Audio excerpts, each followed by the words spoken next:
ఐబొమ్మ రవి నిజంగా ఏం చేయాలంటే తెలంగాణ ప్రభుత్వం ఐబొమ్మ రవిని మన రవీంద్ర భారత్కి పిలుచుకొని సన్మానం చేసి ఇగో ఈడ్రా ఒరిజినల్ మనిషి అని చెప్పాలి. మంచి పదవి ఇచ్చి సైబర్ క్రైమ్ నరికట్టమని చెప్పాలి.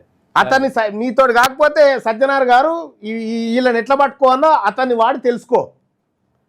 ఐబొమ్మ రవి మీ బొమ్మలని బయట పెట్టిండు. మీరు చేసి ఎవరిది ఇవ్వమన్నాడా? నేను 200-300 కోట్ల రెమ్యునరేషన్ ఎవరు ఇవ్వమన్నారా? మిమ్మల్ని ఎంత ఉంటుందా పాప్కార్న్ సినిమా టాకీస్ పోతే? ఎంతనా పాప్కార్న్ ధర సినిమా టాకీస్ పోతే?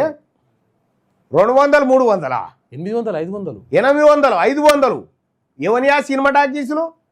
ఈ నలుగురి కాదా? ఒకడు అంటాడు ఐబొమ్మ రవిని ఎన్కౌంటర్ చేయాలంటే ఎన్కౌంటర్ చేయాల్సి మొదలు పెడితే ఫస్ట్ మీ కాడికి ఏం చేసుకురావాలి?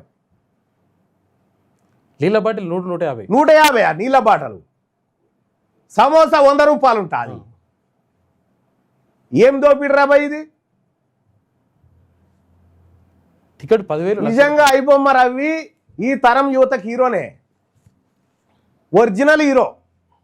నీకు దమ్ముంటే సజ్జనార్ గారు ఒక పని ఎట్లా పట్టుకునో ఏ స్టెప్లు వేసినో చెప్పు చూద్దాం.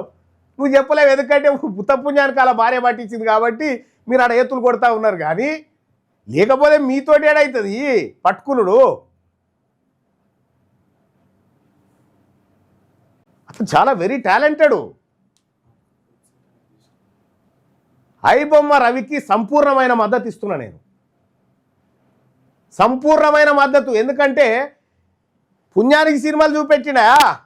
నేను సినిమాలు చూడాను కానీ పుణ్యానికి సినిమాలు చూపెట్టిండు.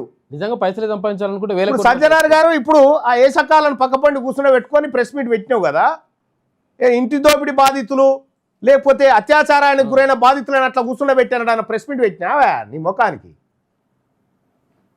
ఎందుక పెద్ద పెద్ద డైలాగులు? నువ్వేదో హీరో అన్నట్టుగా. ఆ హీరోలకు నువ్వు హీరో, ఈ దోపిడి ముఠాకు నువ్వు హీరోవి. చేయాల్సి వస్తే ఫస్ట్ మీ కాడికేం చేసుకురావాలి కదా, ఏదన్నా చర్యలు తీసుకోవాల్సి వస్తే. చెంచల్ కూడా జైల్లో ఐబొమ్మ రవిని పెట్టిరు. ఎన్ని రోజులు పెడతారా? మీరు చేసింది సంసారి పనా? మీరు చేసింది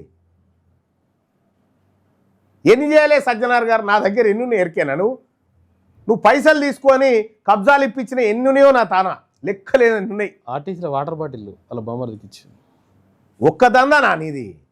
ఇక ఎందుకు చెప్తావు ఇవన్నీ? మా సొంటోళ్ళ నోరు బయట పెట్టుకుంటావు.